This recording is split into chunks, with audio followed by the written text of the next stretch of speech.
warahmatullahi wabarakatuh. Perkenalkan, kami dari PT Indonesian Sweetness Food. Saya Renalita Nindya Arsanti selaku CEO atau Direktur Utama perusahaan ini akan menjelaskan tentang profil perusahaan serta visi dan misi yang kami tetapkan. Terkait profil perusahaan kami, PT Indonesian Sweetness Food merupakan sektor industri manufaktur yang memiliki franchise bernama Sweeties yang bergerak di bidang makanan dan minuman khas Indonesia.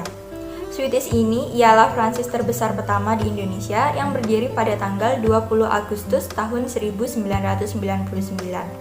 Franchise PT Indonesian Sweetness Food yaitu Sweeties juga merupakan perusahaan pertama di Indonesia yang memperkenalkan makanan tradisional khas Indonesia. Sampai saat ini Sweeties memiliki 785 cabang yang telah tersebar di 34 kota besar di Indonesia dan di 10 negara Asia Tenggara. Terkait dengan perencanaan bisnis kami tentunya memiliki visi dan misi. Visi dari PT Indonesian Sweetness Food adalah menjadi perusahaan terkemuka yang mengutamakan kebudayaan Indonesia melalui makanan dan minuman khas Indonesia yang tentunya berkualitas kelas internasional. Sedangkan misi dari PT Indonesian Sweetness Food adalah Infuku, yaitu inovatif, futuristik atau mengikuti perkembangan tren, dan quality, tentunya berkualitas. Selanjutnya saya akan menjelaskan tentang struktur organisasi dari PT Indonesian Sweetness Food. Yang pertama, perusahaan ini berbentuk struktur organisasi lini, staf, dan fungsi. Yang kedua, bentuk desain perusahaan yang diterapkan adalah mekanistik.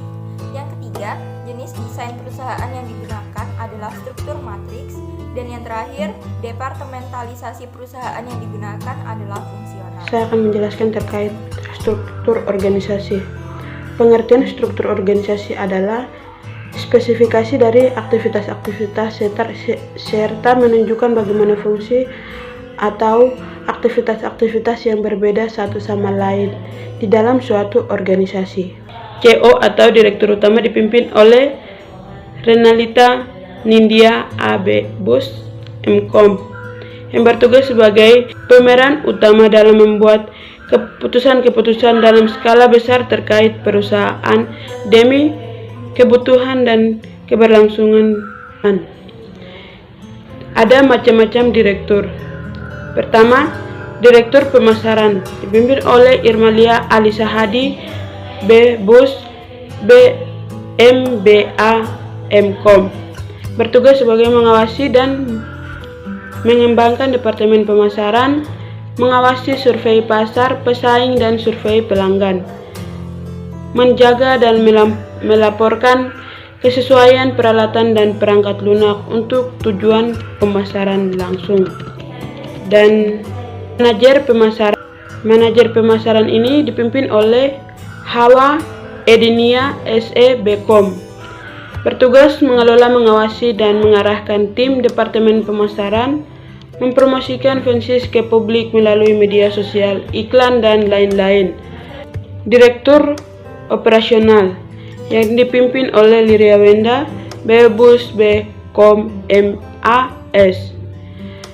Dia bertugas sebagai mengawasi dan mengembangkan Departemen Operasional, membuat kebijakan mengenai proses operasional perusahaan, membuat strategi untuk mencapai target perusahaan terutama yang berhubungan dengan operasional perusahaan.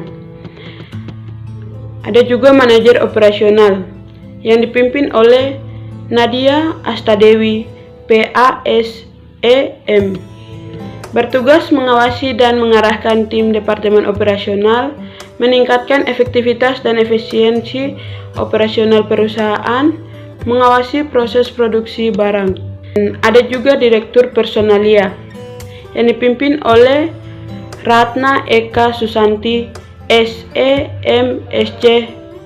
Search M, bertugas mengelola, mengawasi, dan mengembangkan sumber daya manusia di perusahaan. Ada juga manajer personalia yang dipimpin oleh Syafira Widianti S.E.M, merekrut, mewawancarai, dan memilih karyawan baru, mengembangkan sumber daya manusia agar sesuai kebijakan visi dan misi perusahaan. Ada Direktur Keuangan yang dipimpin oleh Yusvita Amanda B.Bus M.ACC M. Tugas Direktur Keuangan hanya meliputi sebagian keuangan saja, seperti membuat, mengawasi, dan bertanggung jawab terhadap laporan keuangan ataupun menyusun strategi keuangan sebagai perusahaan. Perkenalkan, nama saya Hawa Edinia. Saya sebagai manajer pemasaran. Di sini saya akan menjelaskan mengenai lingkungan eksternal dan lingkungan internal PT Indonesian Sweetness Food. Yang pertama, lingkungan eksternal. Lingkungan eksternal terdiri dari dua pihak. Yang pertama, pihak mikro dan juga pihak makro. Pihak mikro terdiri atas pemasok, pelanggan, lembaga keuangan, pesaing, dan juga pemerintah. Yang kedua yaitu pihak makro, terdiri dari politik, ekonomi, sosial, budaya, dan teknologi. Selanjutnya, pihak internal. Yang termasuk ke dalam pihak internal yaitu CEO, pemegang saham, manajer divisi, dan juga karyawan. Pengaruh lingkungan eksternal terhadap keberlangsungan PT Indonesian Sweetness Food. Lingkungan eksternal yang dapat mempengaruhi PT Indonesian Sweetness Food yaitu peluang dan ancaman. Yang pertama, peluang. Menciptakan lapangan pekerjaan, dapat menambah pemasukan masyarakat, membuat jajanan Indonesia terkenal di kelas internasional. Yang kedua, ancaman. Persaingan dengan bisnis-bisnis lainnya. Yang kedua, harga bahan baku yang tidak tetap sehingga membuat produk yang dijual harganya juga ikut meningkat. Dan yang terakhir yaitu minat masyarakat terhadap kue tradisional Indonesia juga sangat rendah. Dan yang terakhir, pengaruh lingkungan internal terhadap keberlangsungan PT Indonesian Sweetness Food. Lingkungan internal yang dapat mempengaruhi PT Indonesian Sweetness Food yaitu kekuatan dan kelemahan. Yang pertama, kekuatan. Kue tradisional terdiri dari banyak macam dan mudah untuk diinovasikan. Bahan baku mudah didapat dan bahan baku tersebut juga tahan lama. Yang terakhir, harga bervariatif sehingga bisa dijangkau oleh masyarakat menengah ke bawah dan juga masyarakat menengah ke atas. Untuk kelemahannya yaitu sulit menyesuaikan dengan lidah orang luar negeri karena belum tentu orang luar negeri tersebut suka dengan kue tradisional Indonesia. Dan yang terakhir yaitu tidak tahan lama. Nama saya Swea Yunita. Di sini saya akan menjelaskan etika bisnis PT ISF Indonesia.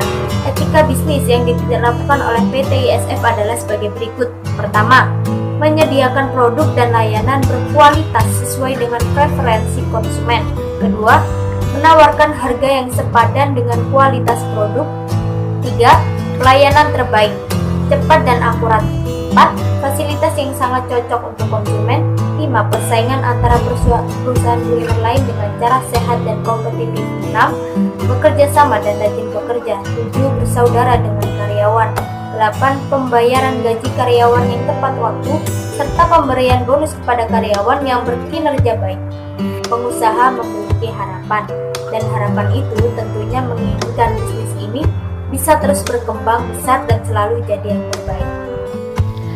Baik, di sini saya akan menjelaskan mengenai CSR atau Corporate Social Responsibility tentang perusahaan kami yang bernama PT Indonesian Sweetness Food atau ISF. Sebelumnya, perkenalkan nama saya Yusvita Amanda. Saya di sini menjabat sebagai Direktur Keuangan Perusahaan.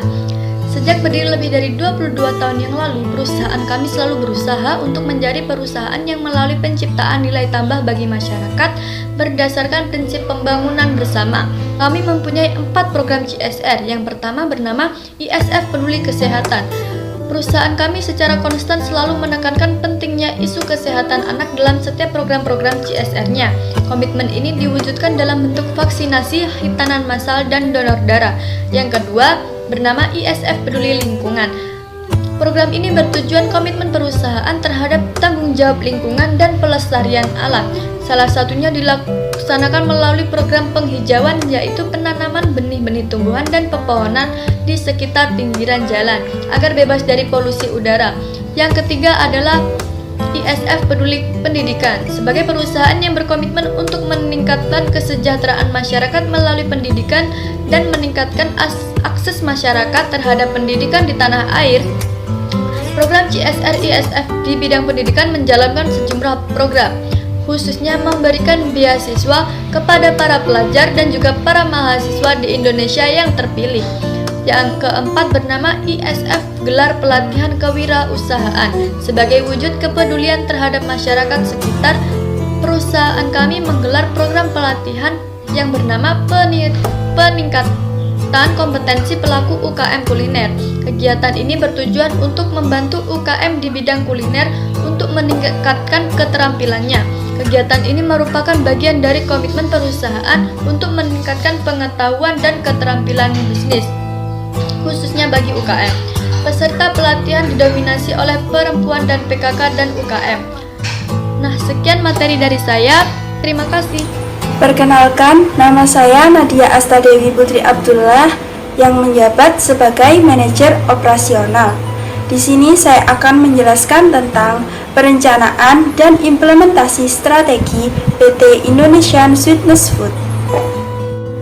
Adapun visi dan misi dari PT Indonesian Sweetness Food, yaitu visi menjadi perusahaan terkemuka yang mengutamakan pentingnya budaya Indonesia melalui bisnis makanan dan minuman khas Indonesia yang berkualitas kelas internasional, dan memiliki misi dapat melestarikan dan memberikan yang terbaik bagi perkembangan bangsa Indonesia khususnya pada bidang budaya, dan misi yang diemban yaitu inovatif, futuristik, dan quality.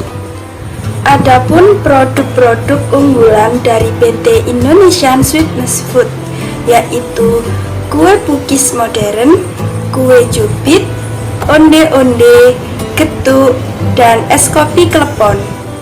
Adapun strategi dari PT Indonesian Sweetness Food yaitu yang pertama adalah e-business. PT Indonesian Sweetness Food berencana memasarkan produk-produknya melalui website ataupun sosial media. Yang kedua yaitu organizational restructuring and capabilities. PT Indonesian Sweetness Food menjalin kerjasama serta merekrut distributor dalam memasarkan produk. Yang ketiga yaitu marketplace restructuring. PT Indonesian Sweetness Food menawarkan produk yang berkualitas dan layak konsumsi masyarakat melalui jalur sosial media maupun melalui website.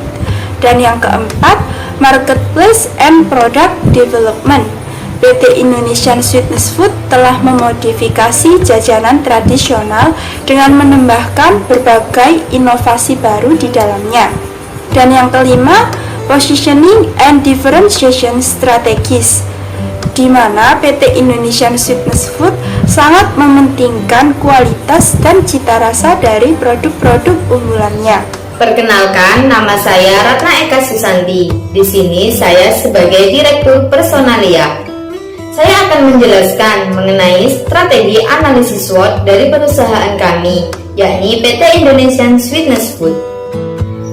Strategi yang pertama yaitu strategi track opportunity, yaitu dengan 1. Menetapkan harga yang bersahabat dengan masyarakat. Yang kedua, mengekspansi produk hingga ke ranah internasional. Yang ketiga, memperluas jaringan distribusi. Yang keempat, menciptakan berbagai varian produk baru mengikuti tren. Yang kedua ada strategi track tiers, yaitu yang pertama, mempertahankan kualitas produk dan pelayanan. Yang kedua, menjaga harga agar tetap menjadi pilihan masyarakat. Yang ketiga, menjaga hubungan baik dengan supplier untuk efisiensi bahan baku. Yang keempat, mempromosikan kepada masyarakat tentang jajanan tradisional dan modern. Yang ketiga, ada strategi weakness opportunity, yaitu dengan 1. Mengembangkan media promosi dengan jangkauan yang lebih luas. Yang kedua, mengenalkan jajanan tradisional kepada masyarakat internasional melalui bazar. Yang keempat, ada strategi weakness tiers, yaitu yang pertama, melakukan penguatan kemiliteran antara industri makanan. Yang kedua, menambah inovasi-inovasi baru. Perkenalkan, nama saya Malia Lisanadi. Di sini saya sebagai Direktur Pemasaran. Di sini yang pertama saya akan menjelaskan mengenai penetapan tujuan organisasi dan pengambilan keputusan. Tujuan perusahaan kami. Di sini kami bertujuan untuk menarik perhatian para konsumen baik dari generasi lama maupun dari generasi baru dengan menciptakan kualitas rasa dan bentuk, kemasan maupun produk dalam pemasaran. Kami yakin bahwa produk kami bisa dicoba oleh semua kalangan serta untuk mengingat budaya lama kita yang hampir hilang ini. Lalu, tipe tujuan PT Indonesian Sweetness Food. Tipe tujuan yang digunakan dalam perusahaan kami ialah tujuan produk atau product goals. Karena perusahaan ini memunculkan inovasi terhadap kualitas rasa dan bentuk serta memperbarui kemasan produk, menciptakan kualitas dan kuantitas dalam strategi sehingga dapat menarik para konsumen. Lalu selanjutnya, manajemen by objectives atau MBO. Untuk mencapai tujuan tersebut, PT Indonesian Sweetness Food ini memperkerjakan para karyawan yang tentunya berkualitas serta menerapkan beberapa strategi mulai dari kualitas rasa dan bentuk, kemasan maupun produk dalam pemasaran untuk menghadapi para konsumen dan juga para pesaing. Salah satu strategi pemasaran yang kami lakukan ialah dengan menggunakan media sosial seperti TikTok dan Instagram, serta mencoba menyesuaikan saluran distribusinya dengan kebutuhan para konsumen. Lalu, jenis, gaya, dan model keputusan dari PT Indonesian Sweetness Food. Perusahaan ini menerapkan jenis keputusan tidak terprogram. Karena perusahaan kami mengatasi persaingan pasar, diperlukan beberapa analisis berdasarkan informasi-informasi, sehingga kita dapat menemukan titik penerangan dalam produk perusahaan. Lalu, gaya dalam pengambilan keputusan PT Indonesian Sweetness Food ini ialah menggunakan gaya konseptual dan gaya perilaku. Untuk model pengambilan keputusan dari PT Indonesian Sweetness Food ini menerapkan model keputusan klasik. Lalu selanjutnya, yang kedua, saya akan menjelaskan mengenai proses pengambilan keputusan. Yang pertama, identifikasi permasalahan. Lalu yang kedua, menyusun dan mengembangkan alternatif. Lalu yang ketiga, evaluasi alternatif. Memilih alternatif. Yang kelima, implementasi alternatif. Yang keenam yaitu meninjau ulang atau evaluasi.